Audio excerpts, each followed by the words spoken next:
And she's like, look here. I'm like, okay, I understand that one. Okay, last session. Let me drink first. Are the Nyla and Joey, are they done? They've done the session. Mm. Okay, a couple of things. We're the only school in the state that does NPCA USB 797 Sterile Compounding Preparation Certification. So when you finish this program, you finished with a pharmacy technician advanced accreditation from the ASHP Active, and you also have the NPCA USB 797 certification. Those two alone are golden, okay, especially now. Okay. Hospitals right now are not taking our students for externship because of the pandemic, the liability that involves, but it shouldn't stop you from seeking employment with hospital when you're done, right? Since you guys are just starting, hopefully, by the time you go out on externship, we are back sending students to hospitals again, right? Sterile compounding doesn't only happen in the hospital. It can happen in standalone. It can happen in standalone pharmacies, specialty pharmacy setting. Example would be infusion services, right? Where patients walk in or walk up and get their dialysis done, or infusion services can go directly to the patient's home, okay, and do the dialysis. Walgreens has an infusion service, just so you know. It's been in town a long time in Charleston. Okay, Walgreens as a whole has infusion services, okay. CVS has been buying small specialty pharmacies that does IV or sterile compounding. Okay. When you talk about compounding, I want you to know there's a couple of things first. I want to make sure I'm recording. Am I recording? Yeah, I'm recording. When you talk about sterile compounding, or compounding in general,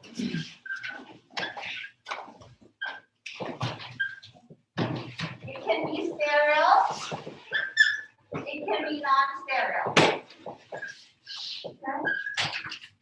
When we talk about sterile compounding preparations, that is under the USP 797. I want you to know that.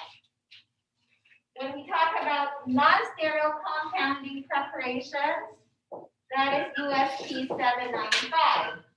USP stands for United States Pharmacopoeia. Okay? And then I want you to remember that when we're talking about sterile, it must be done in a sterile setting. And what is that? Like your hood, your laminar flow hood, in a clean room. You must be garbed. You must wear PPE. That's just in simple, summary, general terms. When you say non-sterile, you're making something, you're compounding something, but you don't have to be in the clean room. You don't have to be in a sterile environment. Okay. Examples of drugs that we compound in a sterile environment are your antibiotics, chemotherapy. Examples of drugs that we compound in a non-sterile setting are when we make capsules, lotions, ointments. We may wear gloves, but we don't have to be fully garbed. You follow? Okay. There's another USP chapter that I want you to remember. This is USP 800. And USP 800 is handling hazardous materials. This includes chemotherapy, radioactive drugs, USP 800. Okay? There's another USP chapter that I want you to remember. USP 1075. USP, United States Pharmacopoeia, Chapter 1075, has something to do with, instead of good manufacturing practices, it's going to be good compounding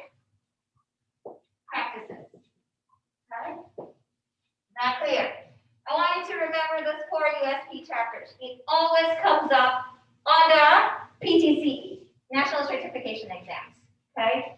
This chapters, okay? That's just in brief. Do you know that you have access to this, what I'm talking about right now? For on Udemy?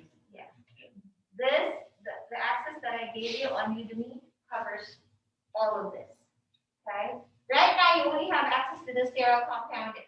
Once you get to sequence 3, which is PHA 225, pharmacy lab skills, you're gonna have access to the non-sterile class that I have, pre-recorded, okay? What are we gonna do? I want you to stay after our regular classes if you wanna start doing this, okay? Prior to pandemic, what we do during lab hours, I let the students do the checkoff first, and then when they have extra time, they start doing their hands-on training. Okay, for labs. We're gonna be around. Right now, our time here at the campus is very limited. That's why I said if you could stay, I'll focus on IB. Okay? And that's what we're gonna do. I have your access from the NPCA. I want you to write this website. We pay for this. If you were to go to Texas to get this IB certification or USB 797 certification, you can come here. You're gonna pay probably about $2,000. But you have to stay in a hotel, okay? And then you're gonna have to do the test actual in there. And you're gonna be tested on both hazardous and non-hazardous. The program, I think, is $1,000. However, PIMA has a partnership with NPCA. So if you are to do your resume, first you're a graduate of PIMA, but you are actually, your USP 797 or your sterile compounding preparation certification is from the NPCA. What is NPA? National Pharmacy Technician Association, okay? Which is one of the biggest technician organizations in the country, national, okay? So when you go for your interview, in the past, it's a nice to have. Right now, it's not only a nice to have, it's a must have, especially if you're going to a hospital. Why? USB 797 had so many changes and is a big deal. So when you get interviewed and you say you're IB certified, they ask you, by whom? And you can say by the NPTA, okay? By the NPTA. And they're gonna ask, is this the one from Houston? Yes, right? The thing is, you don't have to go to Houston. PIMA and NPTA shook hands and said, no, we're not going to have students pay this much.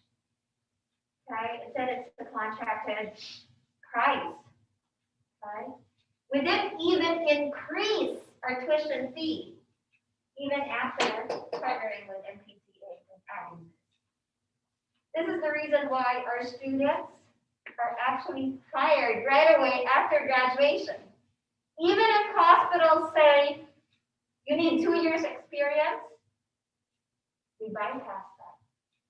And I think it's because, number one, the quality of the education that you get from here. And then number two, you have all of this. You're trained on sterile. They know that you have non-sterile hands-on training. They know that we take our skills, our labs seriously. It's not just on paper that we're doing it. We really are doing it. You guys know that. You come here, we do the labs, okay? It's not like other schools where they say they do it just for the sake of like audit later on, but they're having a hard time proving it. This is the reason why it's so easy for us to get flying colors, advanced accreditation, 5 stars reviews. Because when they come, when accreditors come, when they audit, like ABHES, ASHP, when ABHES came, they gave us 2 exceeds expectations out of the 5. They gave the whole campus. And it's only pharmacy that got 2 exceeds expectations. There's more than 10 programs here. Every program passed, but only pharmacists got exceeds expectations. That means we're doing more than what's required. Okay? Now the technicians are starting to immunize. Before that happens, I was already taking my students to clinics. Kind of foresight. I know what's going to happen, the expanding room. That's why I want you to be strong when it comes to drugs. Not just robotic. I read the prescription, I'm going to pull. And that's what's been going on for years. That's why the techs are not that strong. And now they're falling apart because the roles are expanding. Right? But if you are strong when it comes to drugs or your skills, then you're not robotic. Okay? I don't want the time to come where techs will be replaced by robots. We tried that in the hospitals. Not fully, techs still operate the robots, right? So how do you do that? You have to be smarter than the robots, okay?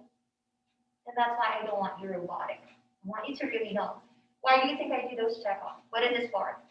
Which diagnosis? Okay? Because I don't want you just memorizing for the sake of memorizing. Okay. 2 days ago, I got your access to NPCA. The website is NPCA Training.com. No, not anybody can just log in there and create a username. I paid for each of these usernames. Okay, so if you're not in the program, you cannot have a username because we pay for this.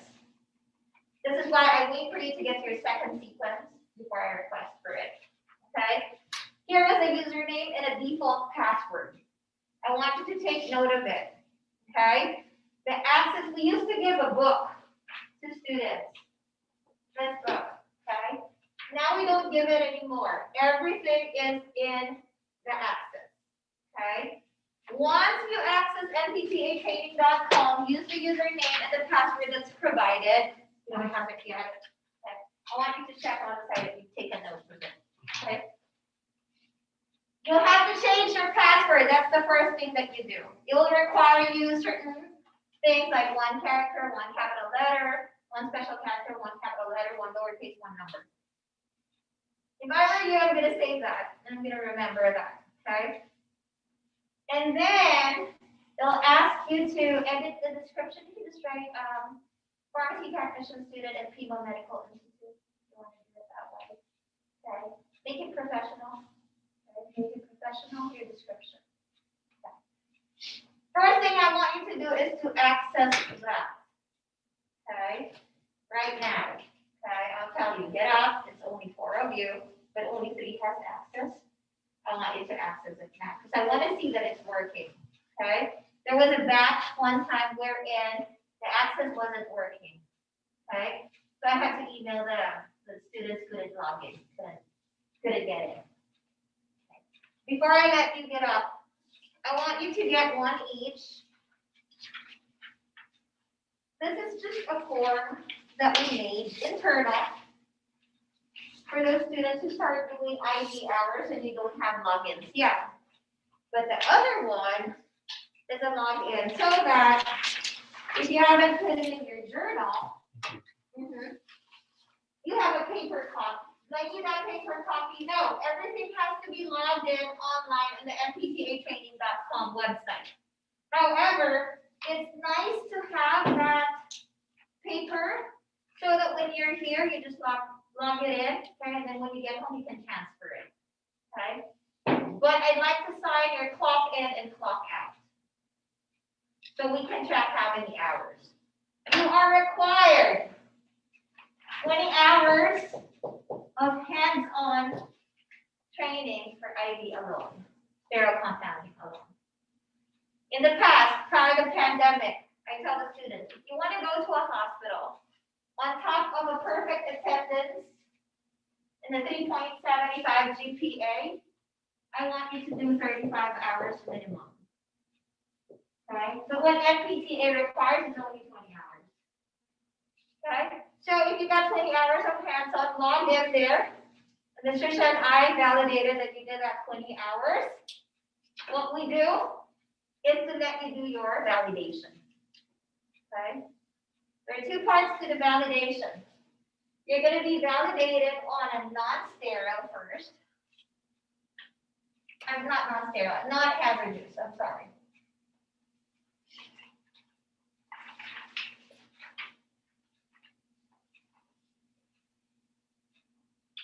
So of course, first part, gonna check, we're gonna teach you hand washing, gonna be validated on hand washing, gonna be validated on garbing, gonna be validated on garbing, you're gonna be validated on cleaning the hood, horizontal and vertical flow hood, and then you're gonna be validated on preparing or compounding a non-hazardous prescription. Example of non-hazardous prescriptions are your antibiotics.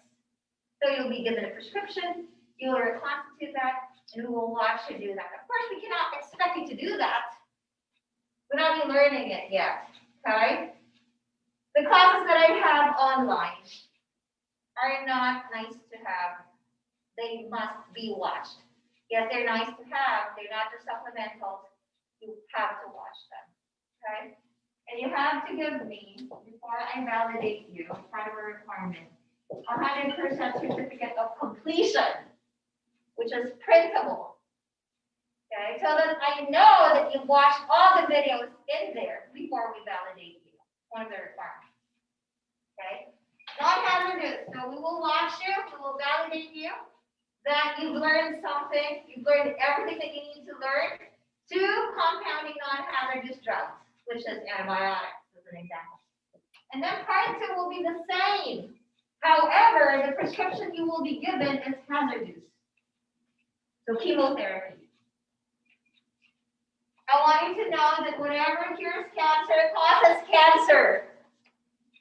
That's why we've got to be careful. That's why tools were created, like venting pins. However, you're not going to be given venting pins. You will still use regular needles and regular syringes. So you have to know the techniques, aseptic technique, okay, which we will teach. Is that clear? Okay. Hold on first on logging in because I wanted to show you a video, okay? Since we missed Ms. Trisha, I'm going to show a video where she presented like a background on sterile compounding, what it is, what's required, what does it mean, what does aseptic technique mean, et cetera, okay? So hold on to your username. Please check on the left side so that I know that you've already taken note of your username and your password. Okay? But before we do that, NPCA requirements would be, there'll be 9 quizzes online. Okay, there'll be 9 quizzes. You must score 70% on each quiz. Okay? You are allowed 2 tries. Okay. If you fail the first time, I think you have to wait 30 minutes before you can retake it. Okay?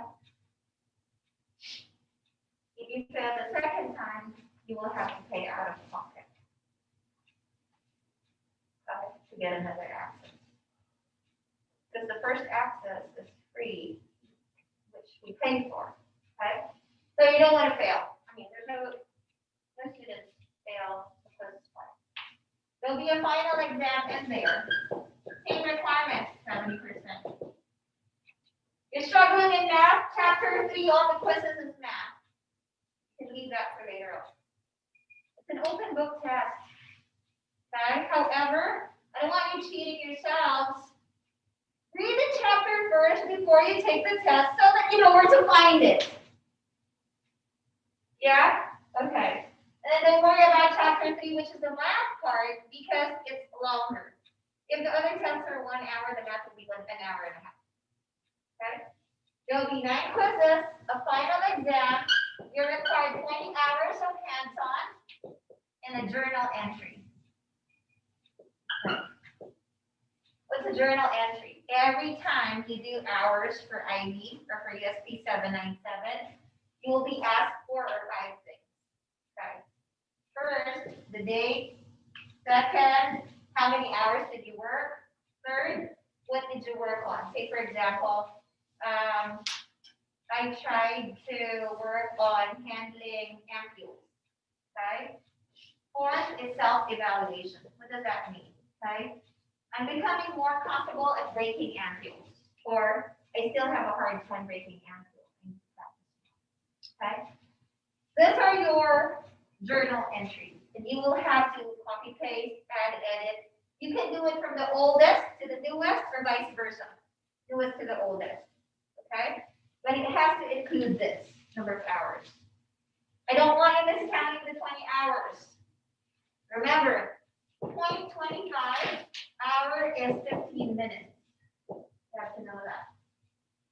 Okay, it's not 25 minutes. Okay, so be very careful when calculating. Okay, you will receive a separate certificate for this outside of your diploma. And it's a big deal. Especially now that PTCB has their CSPT title. Yes. Compounding, sterile, pharmacy technician. When you pass the PTCB exam, the certified, you're going to get a title, CPHT, certified pharmacy technician, after you pass the board exam. Okay? And this is an additional title. You're a sterile compounding technician. Okay? If you pass the PTCB, this is trademark. But it's just the same as doing it through NPCA. So when my students ask me, so should I take the CFPT by the PTCB? I said, it's up to you. But you already have this through the NPCA, and NPCA is first. Okay? But we cannot use this title because this is trademark under the PTCB. But if they ask you, are you trained? You have a certificate? That's become a big deal. You know, students from 7 years ago, 10 years ago, come back to me asking for their certificate. And sometimes they're not even my students. So I got to dig because there was another instructor. I got to dig and find their files or email NPCA. So this one here, the certificates that you want to take care of. Okay? If I were you, I'm going to have a portfolio that's hard copy, okay? Clear sheets. I always do this, 3 copies, 3 binders. 1 original that has all my certificates, and 2 photocopies. And then I scan and email those certificates to myself. Just in case. Okay? I need to access it. Okay? That's how I do it, that's how I back off. And I'm sharing that with you. These are my requirements. And then 100% completion of the video to prove that you've watched the video before I or Ms. Trisha do an ID validation, which will include garbing, hand washing, and then the 2 parts, hazardous and non-hazardous. Is that clear? Okay. Today I'm going to give you your supplies. Okay. And then we're going to access the NPCA Training website to see if we can access, and there's no problem in the link. And then, before we do that, I want to show you the video so that you have an idea what sterile compounding is that's presented by the Trisha. Okay? Since none of you were here yet when I had Ms. Trisha present this. Okay? Why am I showing you this? Because this is not on Udemy. I will probably update and add this on Udemy. But for right now, I want you to see it. Everybody see it? Did it come up? Get up and stretch for a minute before I start this. It's going to be an hour. Hopefully, the other person will cut it off. You can see some allergies are killing me.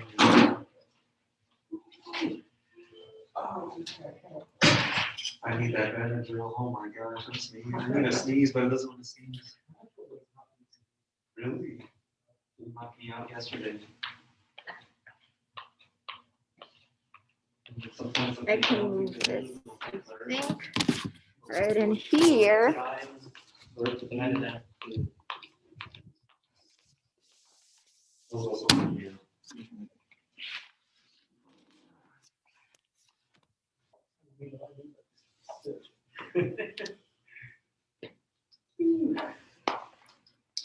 Yo, I'm excited for this. I like this hands-on stuff.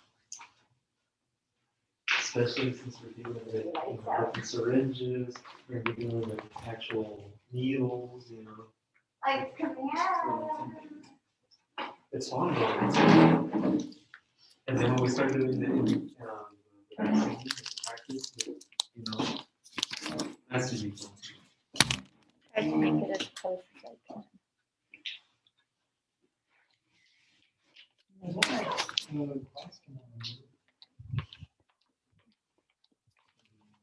So we're talking about. Audio lectures, Yeah. Friday live Zoom, remember? Hasn't changed, but I'll send an announcement which drugs you're gonna present on Friday. Oh. I wish I could do it this way. I guess this is better.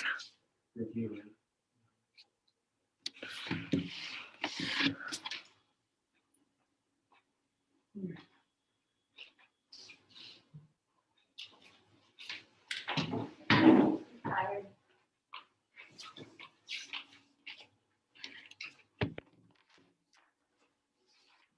This was the book that they used to give, but now everything is printable online. They don't have a publisher for it anymore. So just gave us access to it. It's the same content. Right? Taking the test is not part of the 20 hours. Just so you know, taking the test is not part of the 20 hours. That's on you. That's in your own time. You have to do that at home. Okay? Yeah. Okay. Ready?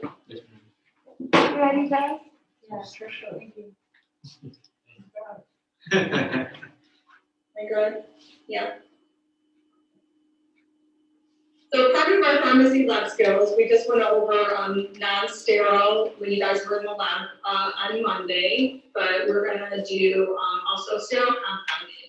So when you're in there, or those of you, I know Elizabeth is in there a lot, and then everybody was in there Monday. You saw our, we're able to see our laminar airflow hood in the lab. So we're really lucky to have one of those to practice on. It's very nice that we have an actual one that we're able to practice on, and we don't just have to practice on countertops, because it kind of gives you a real feeling of being in the pharmacy. So here's our objectives for today. I would like us to be able to cover, to understand aseptic technique and its importance to sterile compounding, to understand aseptic hand washing and be able to identify your personal protective equipment as it relates to garbing and by following USP 797 standards, to understand the vertical and horizontal flow hoods and what they're used for, and that's the hood that we actually have a horizontal airflow hood in our pharmacy and on campus, and how and why the airflow is different, and be able to describe supplies that we will use during the sterile compounding process, what they are used for, when and why they are used, and understand how to reconstitute a vial using aseptic technique. So this is just very basic what we're going to talk about today. Everything from here on out we'll just roll on. So as you learn these things, we'll just add new steps to it. You'll learn the process from the beginning to the end. And by the time you're done, you'll be set and ready to take your validation, like you see some of our students have been taking them over this last week. So aseptic technique is defined as being free from contamination.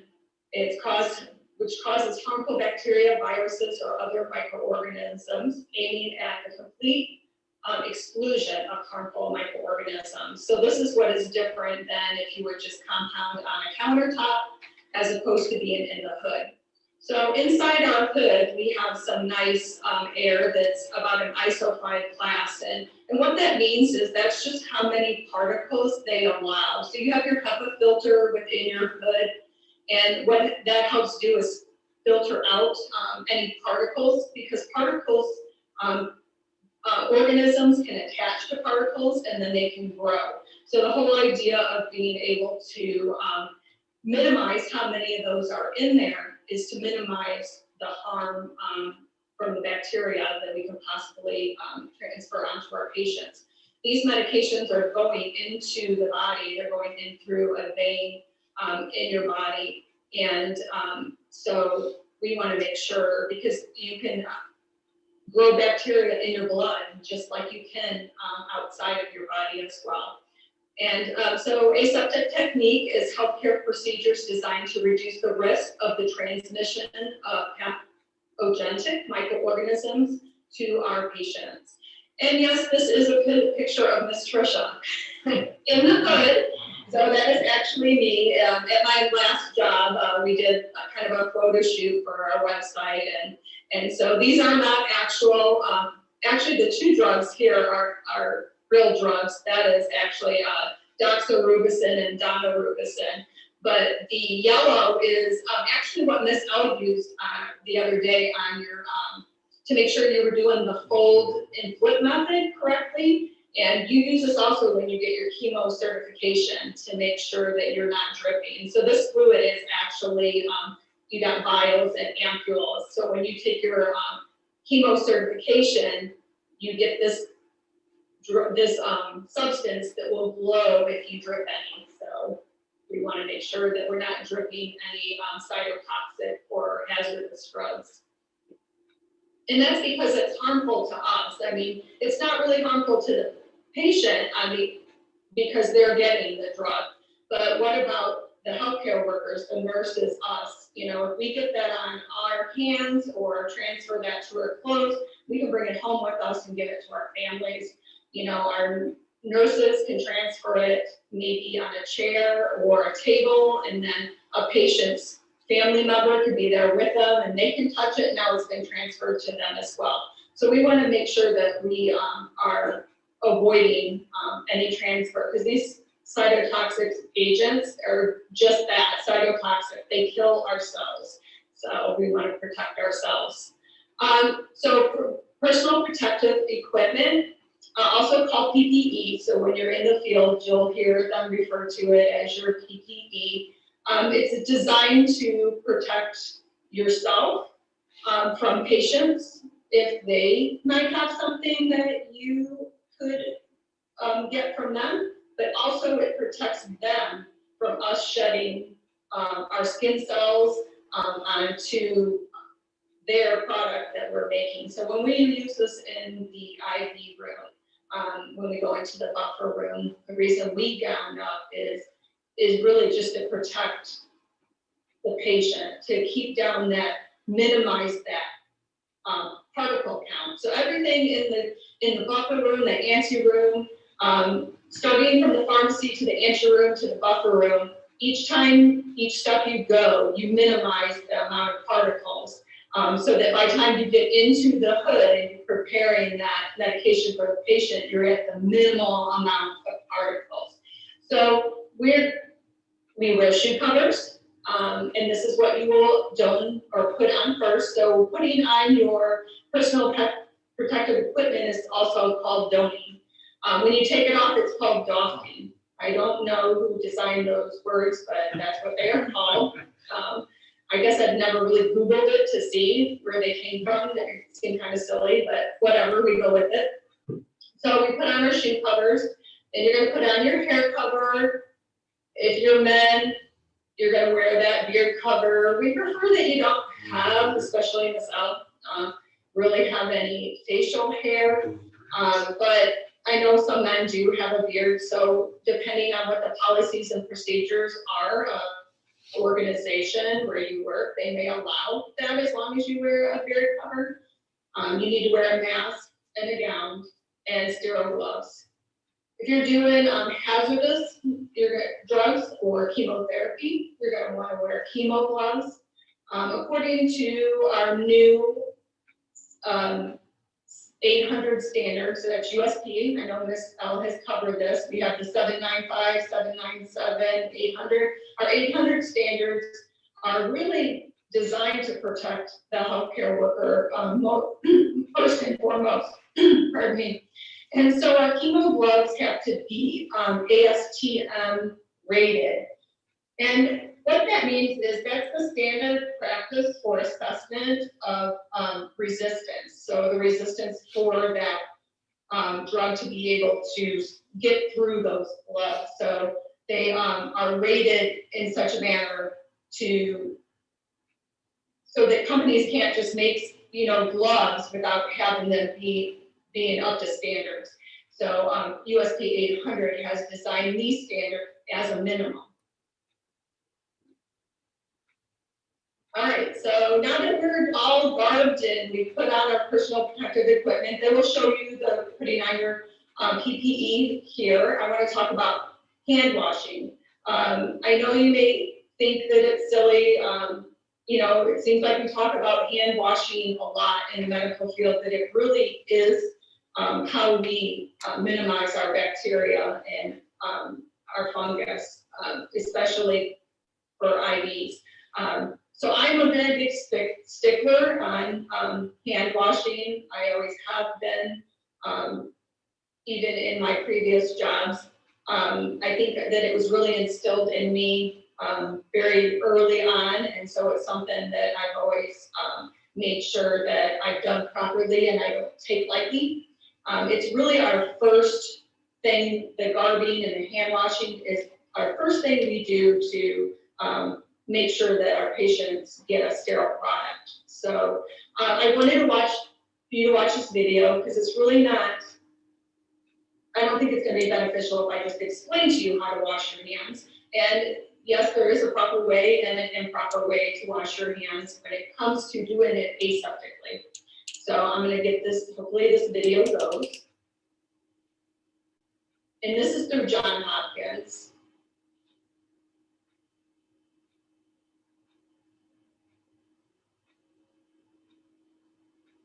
So none of these are allowed in the compounding area.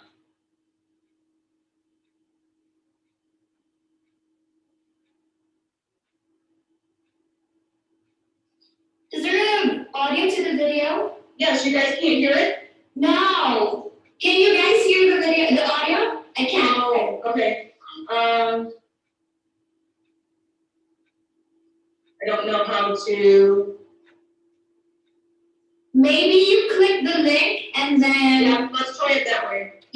close the screen and then share that link to us. And then go back to the PowerPoint later. Would it be full screen? Give me a second here. So you guys say something. No, I can't say something. Because we don't know. Yeah, we don't know. I don't know if it's just me who can't hear anything. Okay, so we are each other's checks and balances. Ms. Trisha and I are like that. If I did something, I said, can you check it for me? And she did something. It's better to have 2 sets of eyes, 2 sets of hands checking. And with you guys, you are part of it. You should be part of the checks and balance that we're doing. And it's the same in a pharmacy. Okay, you have to remember it's the same in a Give me pharmacy. 1 second here again.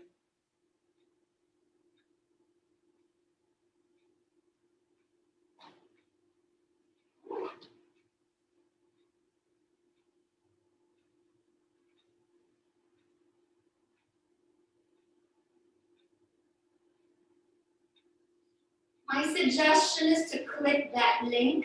I'm trying. Yeah, copy it in a, Yeah, in I a, pasted it. Yep. in a tab, and then you might have to exit this screen and then share that screen that has the video. Here with you guys. I can help you if you paste, if you're having problems. No, I got it. Oh, great. Give me a minute, give me a minute. Sure. Let me know if you need help.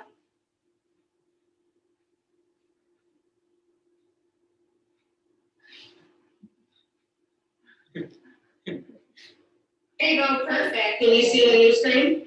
Yes. You want to full screen it? It is, let me see.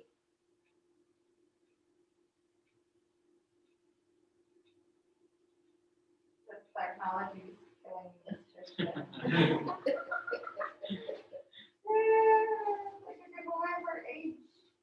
Is there still audio? Is there No audio. No audio? This is the actual one that's done. All right, there's really just music to it. There's no talking, so that's the only thing you guys are missing is the music. Oh, okay, I thought there's, No, there's, you just have to read. okay, just. That's so funny, I have to Terry try just it. watches the And rest. it's Yeah, I'm just confusing. starting. Okay, I'll mute myself. Oh my god. I remember this is like, why So should I these are all go the, everything that is, not allowed, for you to bring in the clean room with you. Leave all those at the desk. Okay, let me go back. Not allowed. Items So these prohibited. are, Personal communication. Items prohibited in the clean room. Personal communication devices, meaning cell phones, food and drink, earbuds, earphones, nail polish. That's why we have a no jewelry policy as well, because your jewelry holds bacteria, okay? Not even a wedding ring, not even a cross necklace, okay? That's why we tell students you have to. I sanitize my glasses with alcohol press pads every time I come home from the outside, especially during this time. all the, everything that is, not allowed, for you to bring in the, I remember when I used to teach at CS, and one of the interviews that I had was with a student who I saw she's got nails, like artificial nails on, and I said, the nails must go, and she said, I'm sorry, I couldn't let my nails go, so I'm not gonna start the program. Really? Yeah. There's some nails? Wow. Yeah. Wow. Yeah, the nails were more important than Wow. the program. This speaks the That's why I character do of the person. interview, because each person's different, Yeah. okay? Like, oh, no, the nails is part of my life. But I've had students who are thankful that we actually tell them not to have nails, and then they come back and say, you know, Miss, at my hospital, they allow you to have acrylic nails, but you got a double glove, okay? You got a double glove, but then she said, it makes me slower because I'm having a hard time typing and inputting prescription on the computer. So I ended up cutting my nails, clipping my nails, and it saves me $40 every 2 weeks. I said, you're welcome, That's a nice surprise myself. right? What about your watches?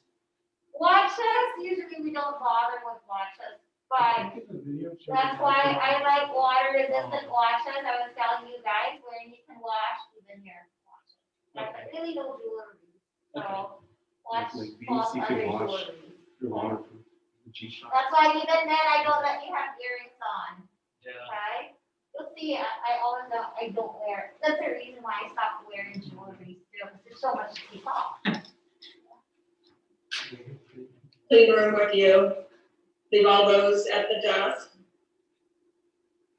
So you're gonna put your shoe covers on at the line of demarcation.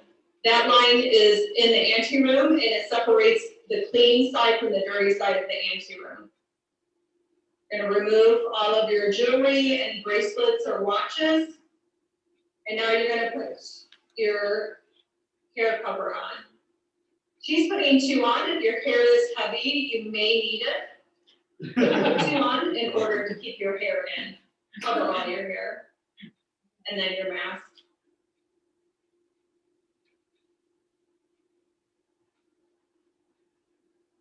Make sure ears are covered as well, okay? Yeah. I've seen some students who just put it behind their ear. Ears must be covered. So these are our nail picks. Not everyone, they're supposed to actually, they are kind of required now to use them according to 797, but not everybody carries them. You make sure when you do, pick your, underneath your nails, you wet them under the water just like she did. And you do this before you wash. We're gonna make sure too, you don't have, your nails aren't gonna be any longer than 1/4 inch from the nail bed.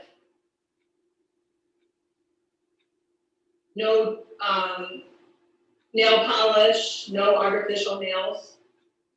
She's washing her hands and her arms all the way up to her elbow, starting from her hands up to her elbow. You will wash for 30 seconds at a minimum, and then rinse. You're gonna rinse from fingertips to elbow. Even though you just washed your hands, they still consider the elbows dirtier than the hands. So you're gonna dry the hands first, and then to the elbow, and do not go back.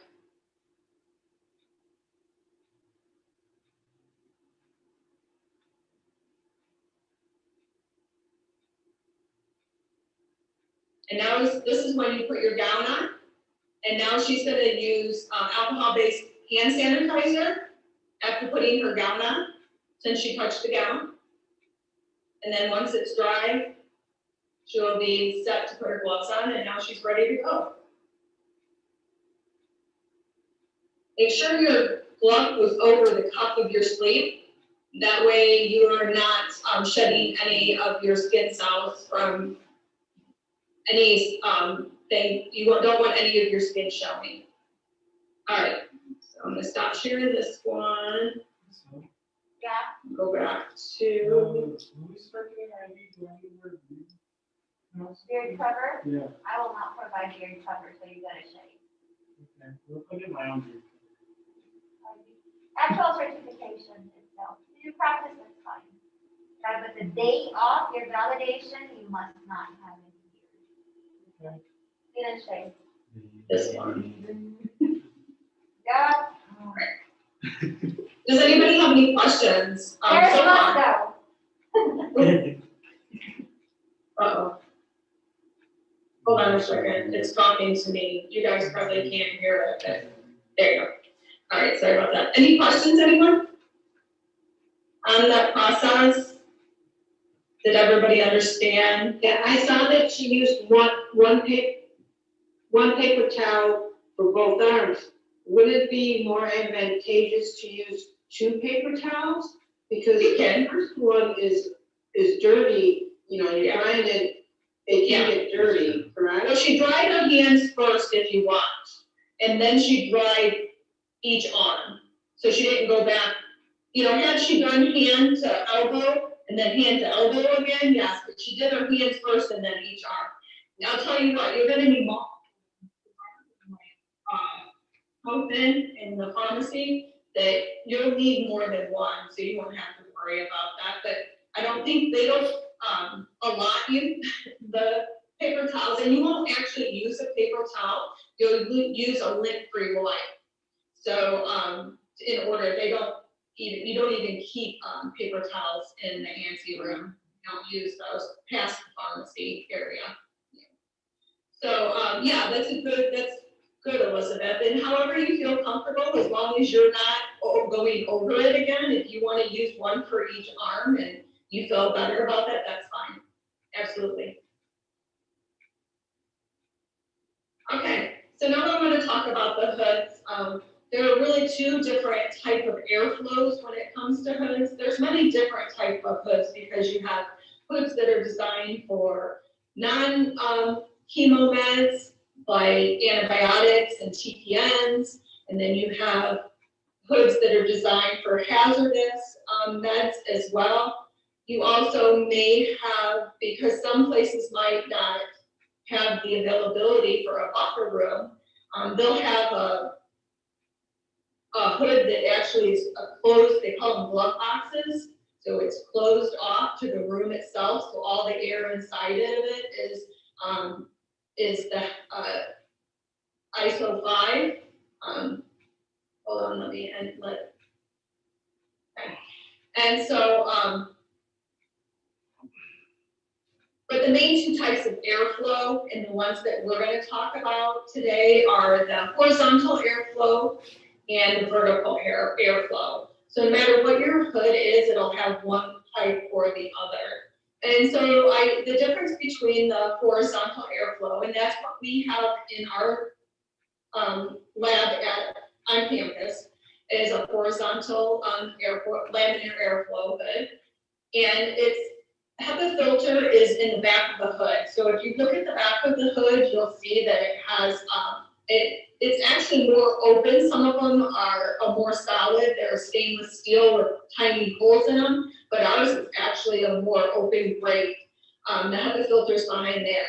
So one thing you want to be cautious of is you never want to get any product on that HEPA filter. So you don't want to spray alcohol in there. You know, want to try to obviously always have control over your medication, your drugs that you're trying up in there, as to not saturate that, because that could, it won't work properly basically, and it will need to be replaced, and they are very expensive. So the HEPA filter is in the back. So that's where our air comes from. So our air is sucked in through the hood, or however the hood is designed, and it goes up into the back, comes out of the back of the hood, and is sent through that HEPA filter. So it's filtrated, and that is the most clean air, as close as you could get to the filter. So that's why when you are going to be making medications, you're going to hear us talk about having to stay 6 inches within the hood. The reason you're going to do that is because that's where the air is the cleanest, because it's coming straight from the HEPA filter. So that's also called fresh air. You'll hear that term as well. So it's suggested that the hood remains on at all times. We don't leave ours on because it's extremely noisy, and would never be able to hear Miss Al talk because it is very, very loud. But most hoods, wherever you will work, they run 24/7. They don't shut them off. But sometimes you may need to shut them off for them to be serviced. They'll shut them off probably to change the HEPA filter in them, or if they need any work on them. Or if you lose power and it goes off, that may happen. That happens often. And you will need to run it for 30 minutes then prior to using it. So it needs to circulate that air back through there, get that particle count down. You're gonna also make sure that you clean it. If it shuts off and you have to run it for 30 minutes, you're gonna run it for 30 minutes and then clean it before you use it. Give it a nice thorough clean. So it also, the hood, it has to be cleaned every day or before each shift. And then the new standards, according to 797, are every 30 minutes throughout the compounding day. So if you're in the middle of compounding something and you're right at that first 30 minutes, you can finish what you're compounding. And then when you're done, you just need to give it a full clean again. And that's just with your isopropyl alcohol. So this hood, the horizontal airflow hood, is used to prepare sterile products, such as IV antibiotics and TPNs. So TPNs are total parenteral nutrition for our patients who, for some reason, are not able to eat, whether it's due to having surgery on their gastrointestinal tract, or they have cancer and they're vomiting and they can't keep anything down. Sometimes our pregnant women who just we call them pregnant pukers because they just can't. I know it's horrible, but that's what we call them in home care. So we have our pregnant pukers, and we have to give them TPN. They'll get actually all the nutrition they need directly through an IV that they have, and they actually place that, kind of like if you were going to have chemo, they place that temporarily until she either gets better or has the baby. And so, just like I said, you must stay 6 inches inside of the hood to remain sterile. That is because of that air coming out of that HEPA filter. Vertical airflow hood. So this hood is designed a little bit differently. So you'll have to be cautious when cleaning it because the filter is in the top of the hood, and so the air is going to come down, and that's why it's vertical. So horizontal is coming down towards you, and the vertical comes straight down. That air is designed in such a way to be able to keep, it's used for hazardous drugs a lot. So vertical air is used for hazardous chemotherapy, and that's going to protect you. The way the air comes out, it never comes out the front of the hood. If you use horizontal, it would just push all of those chemicals out right at you and into the buffer room, which would be very harmful to you. So the vertical air is designed to come down, and then it actually sucked back into the hood, usually underneath, and it goes out. And according to 800 standards, it needs to be ventilated to the outside area. So there's no, I know in the past, when I first started my last job, we were in a building and it wasn't ventilated to the outside yet. They weren't up to standards. It still would come, it was vented just into the room. So that could be very harmful to the healthcare worker over time, those fumes and getting those toxins. Just like the horizontal flow hood, it needs to be cleaned. It also has to be run, and it runs 24/7. It won't be shut off, and it must run for 30 minutes before using. if it's been shut off, and then thoroughly cleaned. And it needs to be cleaned before each shift and every 30 minutes throughout the day. This one has an extra step. If you're preparing any hazardous drugs, chemotherapy drugs, anti-neoplastics, you need to do an extra step every day and do a deactivation. So we have chemicals out there that are used. We use one called Paradox. So it was a combination of sodium hydrochloride and hydrogen peroxide, I believe, and those two chemicals together would deactivate the chemotherapy. So you need to do that step. And if you have a spill, if you drip, which we won't do that, right, Ms. L, because we're trained better and we're gonna train you to not drip. But if for some chance it happens and you would drip chemo, you just wanna make sure that you use that right away to clean up that spill. That way it's not transferred onto the IV bag or onto your gloves, where then you can transfer it outside of the hood. This one also, we ask that you stay 6 inches within the hood for the cleanest air. Okay. Any questions about the hoods? That's a big one. There's a lot to know about that, and you'll learn too. There's a lot of different types of hoods that you can use. And they all have letters, you know, you're gonna hear CACIs and, you know, the block BSC, which is biological safety cabinets, and you're gonna have Class A and Class B one. So there's a lot to learn. And if you read the chapter, I believe it's chapter 13 in our textbook, that gives you a lot of good information on the hoods. It kind of, it goes further than what we've talked about. So you'll be able to understand when and why you use those hoods better. So I want to talk about what we're going to need. So now that we've already been in, we've gowned and we've garbed and we've washed our hands and we've learned about the hoods and now we've cleaned the hoods, it's time to make some meds. So we're going to need some supplies. We're going to need syringes and needles. So I want to talk about those. Those are two of the supplies that we're going to use. So this is our syringe.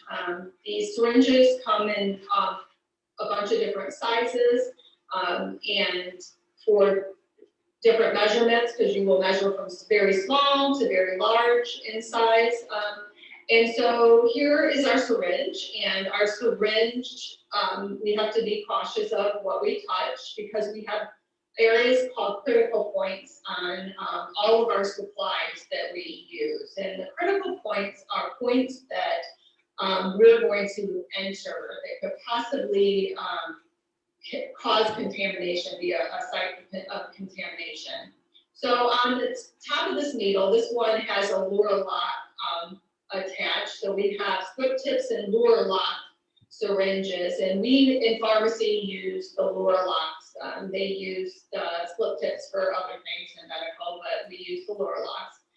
And that tip at the very end is considered our critical point. So when opening up the syringe, you want to make sure that's covered before you set it down on the hood. You want to make sure it's pointing towards the HEPA filter, so it's getting that best air, and you don't want to put anything in front of that. And we'll learn all about that too, not blocking airflow and not shadowing and whatnot. And then we have the barrel. The barrel of your syringe is fair game. You can touch that. That's not at any time anything that's going to come in contact with our drug or our IV bag that's going to cause contamination to the patient. So also the barrel flange, you can see that little flange area at the end, bottom part of the syringe. You can also touch that. And your plunger flame, you're going to be able to touch that as well. But you will not touch the plunger. The reason you're not going to touch the plunger is because you can see it goes in and out of the syringe. So that can be a source of contamination. If you touch it below there and it goes up into the barrel, then it can have contamination from your hands on it. So we want to make sure that we don't touch that. Our needle, oh, yep, If you need an arrow, because we're not in the classroom, we don't have a pointer. yeah, Let me give you a tip. There is an annotate okay, button in there, and you can choose arrows and you can point directly. I don't know how you're seeing the screen. To me, it's fine because I have a big screen, but you were pointing at the flange, the critical areas. You can use that arrow. Did you see the annotate button? no, I don't. Okay, when you're on screen share. This is one of Miss I don't have Tricia's it first right now, Zoom Is classes. it in, because I'm not the one sharing the screen. Annotate. It's okay, I can teach you that later.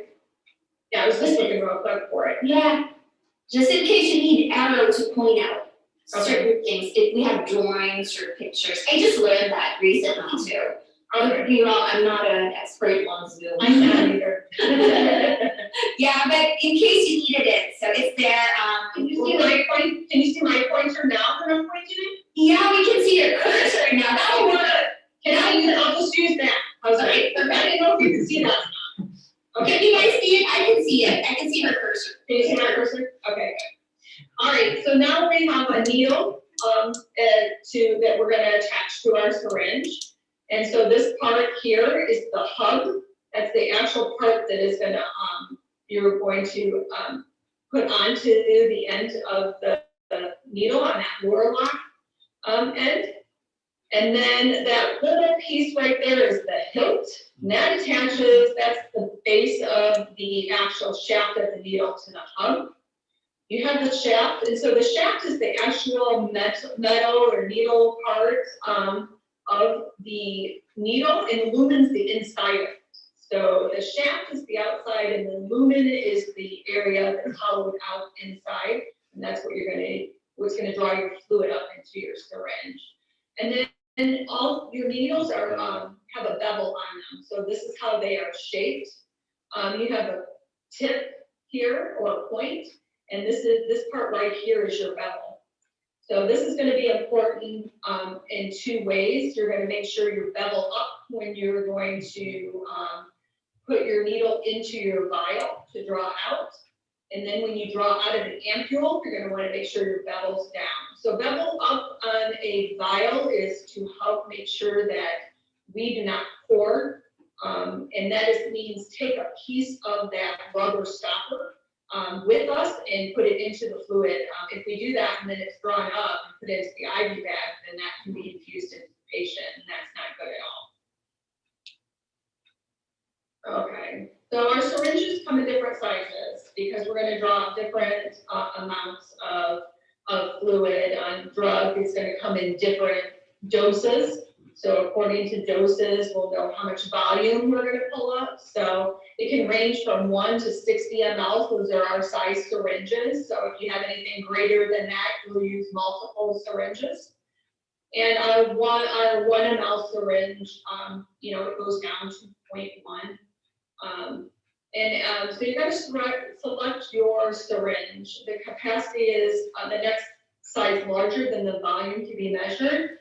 We have a rule that you do a 20% minimum, 70% maximum Those numbers are on our important. syringes 20, for 70, how much The fluid. 6 And inches, then so minimum, 20, the 70, reason for that is because accuracy. 20% minimum, maximum 70%, okay?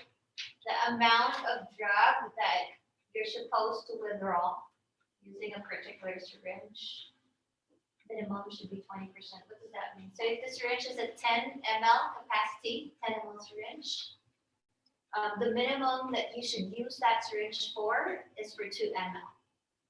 If you need to withdraw less than 2 ml, then that means you have to downsize. You follow?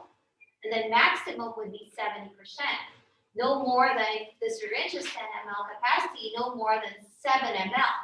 So if you need to withdraw 8 ml, then that means you have to upsize your syringe, okay? This usually comes up on the national certification exam. She also mentioned the 6 inches from the hood, okay? So 6 inches from the hood. These are important ones. This is just a summary, but we're gonna go over this part by part, chunk by chunk, or you will actually encounter this on the textbook or the printable book now, the ebook, chapter by chapter. Don't overwhelm yourself. Like what I'm saying, this is just a summary of what you need to do. So you have an idea. That's why I'm not showing you yet the syringe. I'm not pulling out the vials yet. I'm not pulling out the ampules yet, okay? It's just an initial overview of what aseptic technique is or what sterile compounding is, okay? And then after this, I'm gonna have you log in to make sure that the links work, and then I'm gonna distribute your supplies. You're gonna wanna make sure that your volume is accurate, and using a syringe closest to your volume is gonna be the most accurate. And the maximum is to make sure that that plunger, so this plunger here, can actually pull all the way out. If you pull that, this seal right here, it'll stop, but if you pull hard enough, it will come out. So we wanna make sure that we don't go far enough down that might cause that to happen. So we're gonna do it at 70%. That means if your drug is 10 mLs, you're only gonna pull up 7. And so this is, in this way, the graduation marks on the syringe will be the smallest possible increments for the volume measure, and that's for accuracy. And the syringes should not be filled to capacity because the plunger can be easily dislodged. So pulling out, they call that dislodged. So our needle sizes, so our needles come in different lengths and gauges. So length is how long it is, gauge is how thick it is. So the length of the needle is measured in inches from the juncture of the hub. So if we go back here to the hub and the shaft to the tip of the point. So if we go back to our needle, so it's measured from the hub to the tip. That's going to give us our length. And it's measured in inches. This one is 3/8 to 3.5 inches. That's going to be what our needle size will come in.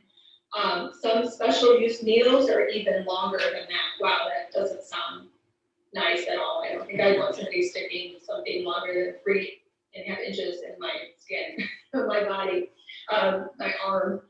The gauge of the needle designates the size of the lumen. So the lumen, remember I told you, was the inside of the needle where it's gonna hold what fluid it's gonna hold, and it ranges from 27 to 13. Now the 27 is the finest. So even though it's the larger number, it's the smaller. So the gauge of the needle is 27, that's gonna be a very small. And then 213 is the largest. We typically use 16 and 18 when we're drawing up our nets. So those are our most average size needles. So there's two considerations when choosing the size of the needle, and that's the viscosity of the solution, and that means whether it's thick or thin. Sometimes they're sticky as well, and the nature of the rubber closure on the container. So that's like what you're going to, the vial that you're going to enter. The needles with larger lumens should be used for viscous solutions, so those thicker solutions, so that's why I told you sometimes. Just saying a lot of important information that come out on the board exam. Preferred if a rubber closure can be poured easily. And you'll learn that, different rugs, and you'll learn by it happening, just like we do everything in life, unfortunately, unless you have somebody saying, hey, be careful, this is gonna happen standing next to you, which we do that as technicians. We are always very good about giving advice to those around us. Hey, be cautious of this. Hey, watch out, this drug does that. Because we've all been through the hard part of it when you pour something and now you gotta filter that out. So we talked about pouring, and that's when the needle punctures or tears a piece of the rubber closure, and then that piece falls into the container, and that creates a particle, and that's a material that can possibly harbor contamination. Whoa. So here's another needle that we have. This is a filter needle. a filter needle, we're gonna always use when we're drawing out of our ampule. And why is that? Can anybody, here's our ampule, here's an ampule. Can you think of why you might need to use a filter needle? In case you might get a piece of glass in it? Absolutely, that's exactly why. Because some drugs have to come in ampules because of the way that the drug is designed. And so, yeah, we will have to break this open, and breaking glass means you will have some shards, possible shards in there. So you always use a filter needle when drawing from an ampule. Now you can choose to use it when you're drawing from the ampule or when you are putting it into the bag, but not both. So you're gonna never use the same needle to do those two tasks. You're gonna use the filter needle or the regular needle to draw up the solution.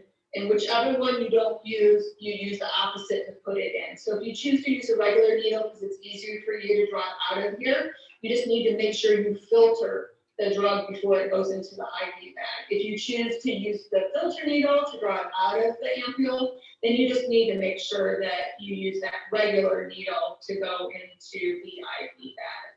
So here's our filter needle.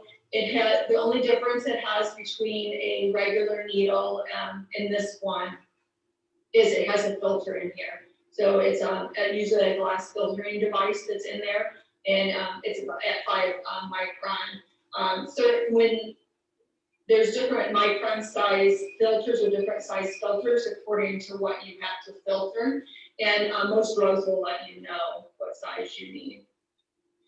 This is another one of our supplies. This is a double-sided needle. It's used to transfer the contents of a vial into a bottle. I don't think this is used that often. Miss Elle, did you use this one that often?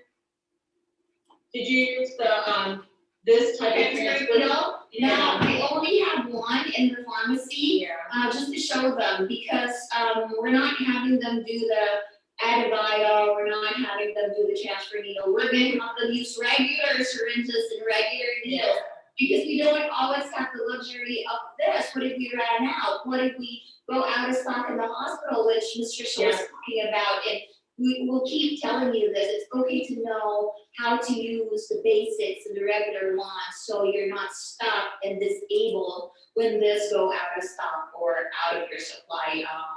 And it happens all the time. Things go on back order in pharmacy all the time. Drugs, our electrolytes, certain drugs, and obviously our supplies go out of stock often. Having our system or the computer down alone is frustrating already. Oh my God. Yeah. Yeah, because you can't do anything now without the system being up. So luckily, it doesn't go past an hour. I've never experienced that a system goes down past an hour or 2 hours. It's not gonna go on for an entire day unless something really big happened. The IT or whoever service provider you have for the software tries to fix it right away, because you know when the system is down, everybody's down. Oh, yeah. And they know that if that's down, we can't take care of patients. They get on it fast. They get on it fast. That's why I said I don't have an experience where it's down more than 2 hours. And it's similar with me, yeah. Yeah, probably 3 hours is long. That's Yeah. long. That's half a day. That's almost a half a day. Yeah, in that 3 hours, patients may die. A lot of patients may die because of that. Remember, we receive staff orders all the time. Absolutely. Thanks, Marcel. Okay, here's another. These are your friends. I love these. They come in chemo and non-chemo. I know Miss Hall's laughing. So we're just familiarizing you right now, okay? So you're not like, oh, I haven't seen this, okay? But we're gonna show you the actual ones, and we're gonna do a demo step by step of how to manipulate or how to compound and reconstitute. Okay? So don't be too anxious and be worried about that part, okay? For now, it's just familiarizing. Because when we compounded for a long time, or we're compounding a lot in home care, I told you, depending on how the prescription's written, we make a 7-day supply for patients typically. So that means we're making multiples, we're making, 7, 14, 21, 28 plus of some meds, for each patient that we're making meds for. You're making 7 TPN meds, not 1. And so this device is so nice. Now this one is actually chemo. It has this flat little vent on it. And the reason why is it'll hold some of that chemo in there. It doesn't let it go out. Regular dispensing pin it's a chemo venting pin, we call them dispensing pins as well, are almost exactly the same, the filter's just a little different. And the nice thing about this little piece of heaven is that you can stick it in your vial. I know, and it filters the air for you. You don't have to worry about bubbling, you don't have to worry about negative, positive air pressure in the vial, and that's what we're gonna learn about, all that fun stuff in the lab. I can't wait, you guys, I'm so excited to get you guys doing that. It's so much fun to be able to get in there and do hands-on. So we use needles because these go on back order all the time. So you need to know how to do it, what we call old school, and that's with the needle. And so now with 800 standards, they have new closed systems. So we're getting away from the needles, and when it comes to chemotherapy, and hazardous drugs, but there's always shortages, there's always back orders, and we need to know how to do it safely and do it without these devices. All right, so here is a kind of a vial. So I chose the vial of Remicade. This is a drug I've used for a really long time. A lot of our patients have Crohn's disease, ulcerative colitis. They do use it for use for, I believe, rheumatoid arthritis now they're finding they've had it. Some people with lupus, they find different things like autoimmune disorders that these drugs end up helping these patients out. So this is what our vial looks like. So this is our vial. It has a nice little top on it. You're gonna flip that top off, and underneath there's a rubber stopper. And that's where we're gonna enter our vial. So how do you know how much or how you're going to reconstitute your drug? Say you don't have a nice little cheat sheet that somebody has there ready for you. And so how would you then decide, what am I going to use? Sterile water? Am I going to use normal saline? What am I going to do? I don't even know where to start, right? Well, we have these nice little things called packet inserts, and they come right in there with the drug, or you can Google it, but if you're in the antry room already, you obviously probably won't have a computer there with you. And so you can open this packet insert up, and I hope you guys are able to see this, Miss Al. I just wanted to show you guys what a packet insert looks like. I'm sure you guys have all looked at it. Okay, so here's our packet insert for Remicade. Can everybody see it? No. You have to yeah, you have to stop share PowerPoint, then share the PDF, because it's a different program. Okay. Every time we change program. How wrong with the video is. A lot of time, so That's okay, my math is short today. okay. Keep going, because this is important information. We're finishing up pharmacy on scales today. Okay, give me a second. No problem, so we can just do the review on Friday. Funny, right? Now he looks so much younger with the hair and everything. This is all good information. I'm actually gonna update the UDP USP 797 class and include this, because these are all good information that Ms. Trisha prepared for you guys. Let me see if I can so we can get on This is a lot of information. About the 97 and 800 standards. Okay. So you guys see it now? Are we good? Can everybody see It it? is small, but we can see it. Oh, shoot. Okay, Okay. all right. So this is our packet insert. This is for Remicade. I chose the Remicade. So this gives us a lot of information, but as a tech, you're just gonna search for what you need, because you're really not gonna really need to know what contraindications, you're not gonna indication for use. I mean, you don't, it's not gonna truly matter if you know if it's used for Crohn's or ulcerative colitis. I think that's fun information, so I always read packet inserts, but I'm kind of weird like that, me and myself. No, it's not weird. It's actually when you're asked, what is the best reference for a drug? And the answer is No other books, no internet reference, Important it's actually the drug's product insert. The package insert is the most important Because reference it's and the most accurate manufacturer who reference actually made that product. for that particular So drug it's or based product. on your clinical trials, if it's the original manufacturer who did that. So when you're asked what's the best reference for a drug, it's the manufacturer's product insert. No book can compete with it, okay? No medicine can compete with it. So yesterday, I just wanted to share, yesterday I was in a chat room with my friends who are pharmacists and we're following the development of the COVID-19 vaccine. And of course, because Moderna's a vaccine and then Pfizer has their own and then there's a Russian brand and then there's another one that's coming up, we were comparing, okay? And speaking of product insert, you will have to read those product inserts, not only to know the storage condition, but to know the pharmacokinetics, the pharmacodynamics, all of this. How does it come available in? Because there are vaccines for COVID that are live virus, okay? And there are vaccines that are not live, okay? Because everyone, not everyone, but manufacturers or pharmaceutical companies are trying to develop this vaccines as fast as they can. Some got to the third phase, some didn't, okay? So as pharmacists in our chat group, we were looking at the development of each brand or from each manufacturer, okay? So FDA, just a fun fact, news, FDA just approved Pfizer's, okay? So we have Moderna and we have Pfizer's, I don't know the brand, I should look it up, the brand for Pfizer, I forgot. And I was told by my friend in Dubai that they're actually using another one now.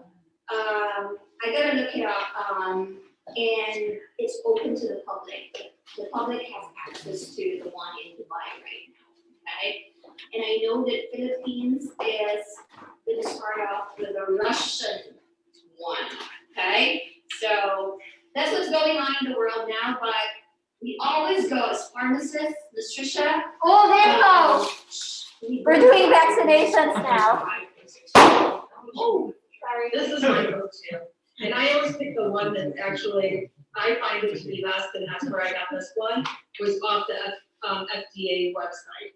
That to me is always the best, because sometimes if you go to the actual manufacturer's site, you don't get all the information you need. So here it tells you, just so you know how to use it, it'll give you a little, it'll show you where you can find certain things. You see where it says number 2, dosage and administration. So we're gonna look for, sometimes it's under dosage and administrations, and then, or it'll talk to you, it'll be about use and administration. And that's where we're gonna find our information in there.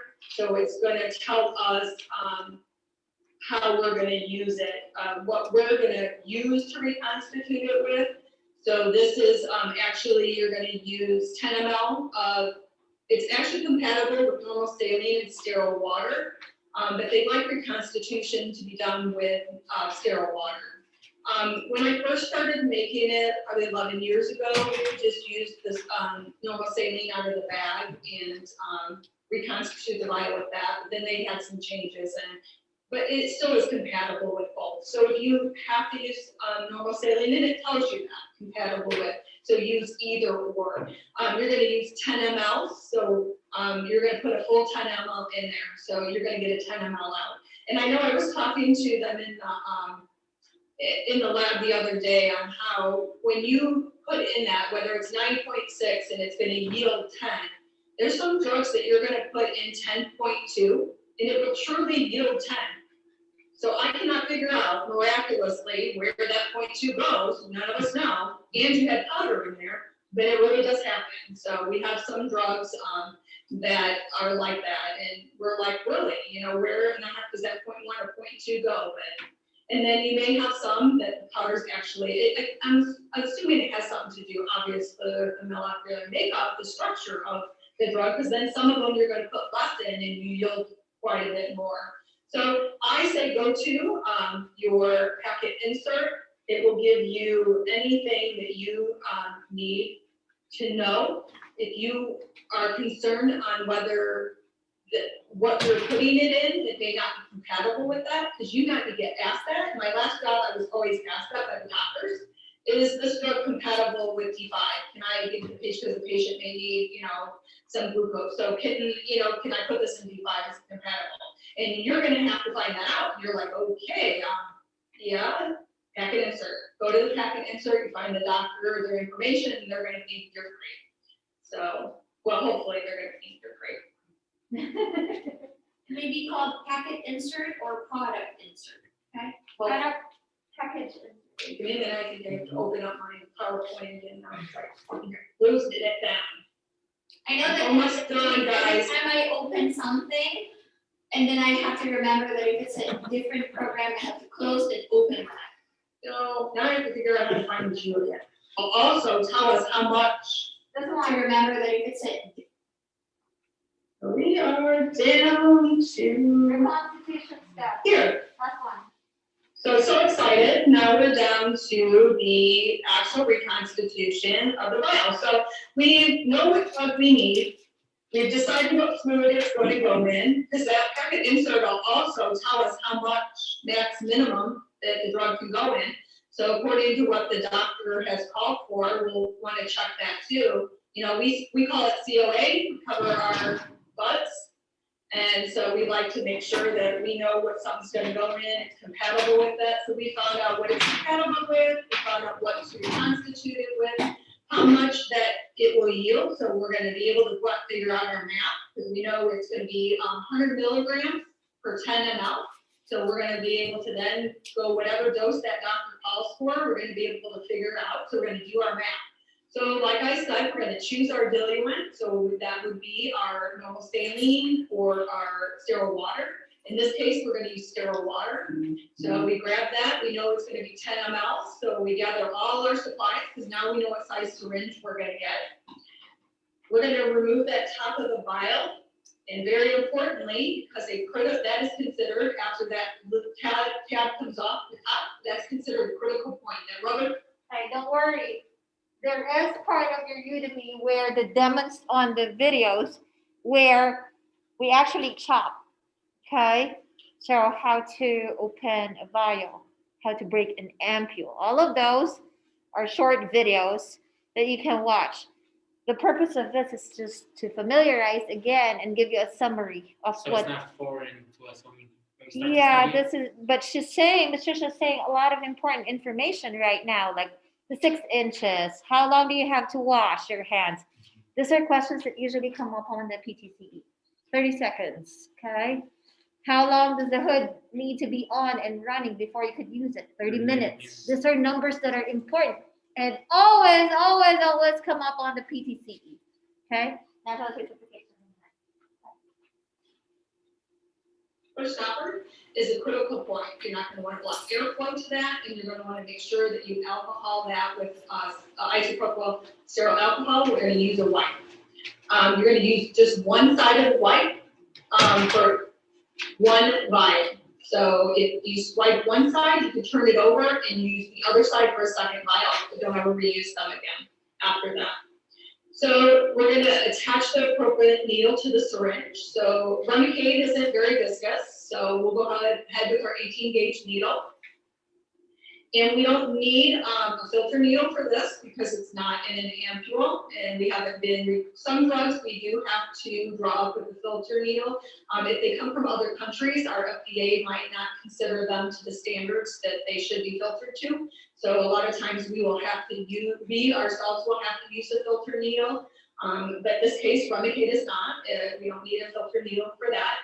So we're gonna reconstitute it with 10 mLs. Then we know how much the doctor has called for because we figured out our math. So we're gonna go ahead and we're going to say the doctor wants that whole vial, 100 milligrams, which isn't a lot because it's weight-based, the Remicade is. So unless it's a very small child, it won't be just 100. People, we have, in adults, you may get up to 1,500 milligrams, so that's going to be 15 vials that you're going to have to reconstitute and draw up for this patient. So we're gonna hold the syringe, and we're gonna do, I'm just verbally telling you all this, but we will do this all in lab, okay? So it probably would be kind of like, unless you've been in there and watched it, you're gonna be like, whatever, you can read it until you get your hands on and see it, you're not gonna, understand. But I wanted you to have the information. So you're gonna hold the syringe to the vial at a 40 degree, 45. Watch Elizabeth, yep. We're gonna be at a 45-degree angle, right? Oh, you know what? I see myself. I have my supplies, alright? Yep, you should be picking up your supplies soon because you're doing PHA 225. So Ms. Trisha and I will release your supplies so we can start practicing. Okay. So I have my vial, okay, and here's the top.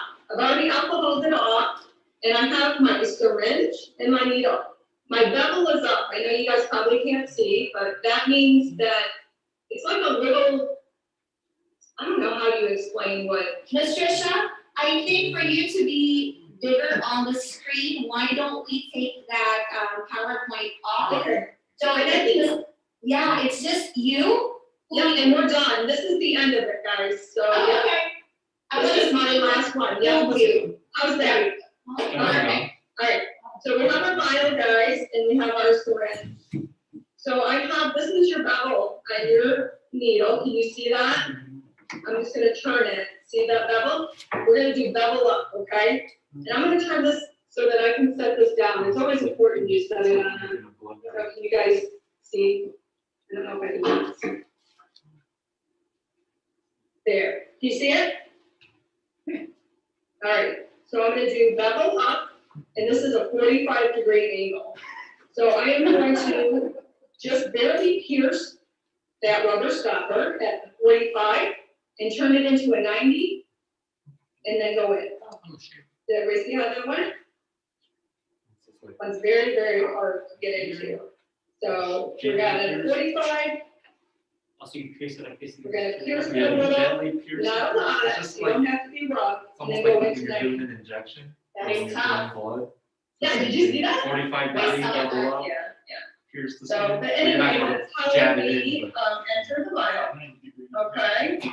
And so, we'll work with airflow, positive, negative pressure, because that's gonna be how we draw out of the vial. So our vial here has either positive or negative pressure in there, and you have to make accommodations for that. That means whatever liquids you take out of here, you need to put air into it, right?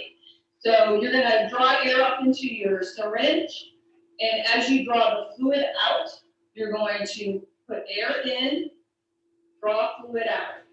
Put air in, draw fluid out. Put air in, draw fluid out, until there's no air left and you have your correct amount that you want, okay? Now, if this will have, If you clarify again, the positive and the negative pressure, because this is always a point of confusion. okay, negative means there's no pressure at all. Positive means there's air in there. So if you put air into something that already has pressure, what's gonna happen? The air / liquid is gonna try to come out of the vial. So that means when you're trying to pull out that fluid, if there's too much air around that needle, fluid is gonna drip out. And so it's gonna drip all over. If you don't have any air in there, that means you're not gonna be able to pull anything out, it's gonna be almost vacuum. You know, you're not gonna be able to pull anything out because you don't have anything to give it back, right? Because there's no air in there. So that means you have to replace that air to take your liquid. So that's the difference between negative and positive pressure. And once you start doing it, it'll make a lot of sense because you'll be able to actually feel it. Once you get in there and you start doing this, all of this will come together and make sense. So I'm very excited. That's what Joey and I actually worked on today. He came to me and he said, Miss, I'm having a hard time with this because the liquid kept going back. What do you do? I said, this is the trick. And I showed him a trick. You withdraw an equal amount of air. That's what I do. Okay. Because the tricks I'm telling you is because of practice, not necessarily on the book, doing this for years. So I told him, Okay, so when you're doing this, you withdraw, you need 10 ml, you withdraw 10 ml of air. And instead of pushing all that air in, I pull back. Okay, and those are the things I'm going to show you once I do a demo, once Ms. Trisha does her demo. Okay, but of course, these things are also on the book. Okay, but there are some tweaks that we did based on the book. And then USB 797 has been recently updated, 2019, end of 2019, early 2020. That's why a lot of hospitals renovated because they have to comply with the new regulations or the new rules on USB 797. We double guard now, double gloves, she mentioned that. Double cap, double gloves, double gown, double shoe covers, especially with hazardous. Okay? And in here. I want to make sure that you guys have access to the NPCA training. Okay? All you need to do to access it, change your password. Make sure you take note of that password change. Okay? So get up, we got 3 computers. Jess doesn't have access yet, so it's good. Jess had her vaccine yesterday, but look at her, she's here now. Yes. Yeah, she's just sore. She said she's just sore from the vaccine. First shot, right? Pfizer. Okay. Let's go log in and see if we have access. See, I'm finishing on the dot. Okay. It is, yeah.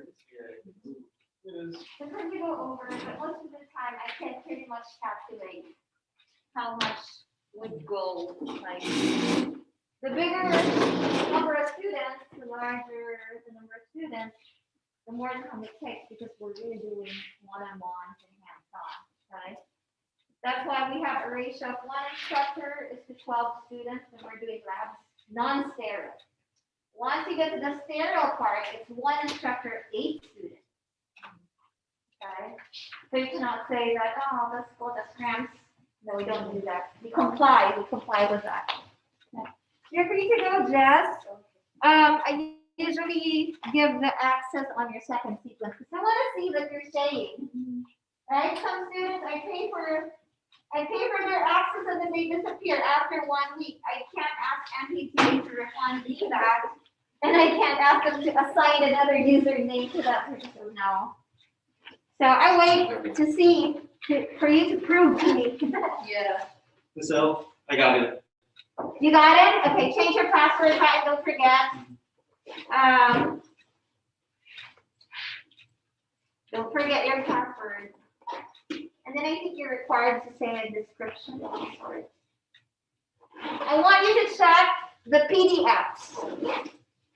If you want to print them now, print them here or at the computer lab. If you don't want to use your ink at home or you don't have a printer at home. Bye. Bye. Guys, take this.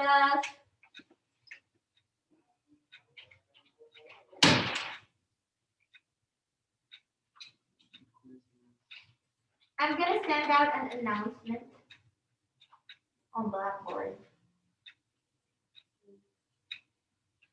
regarding drug assignments.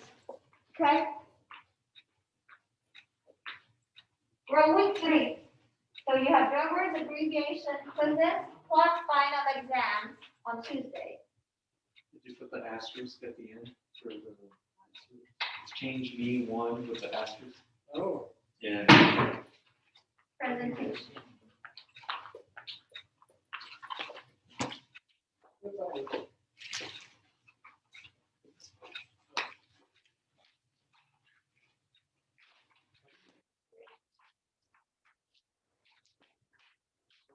What are preferences?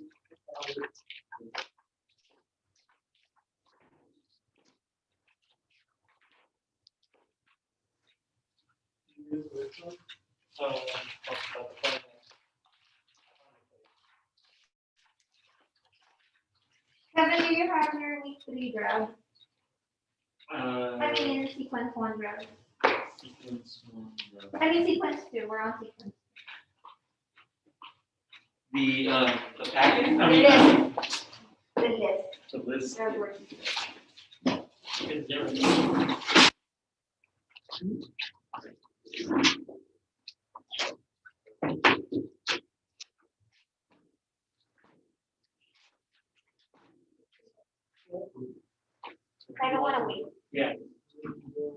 We're, Oh, perfect.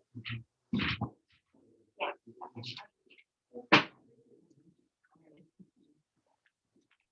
were you guys able to get in? Make sure you get in time. There was only one group in my 10 years here. I couldn't access the wrong way.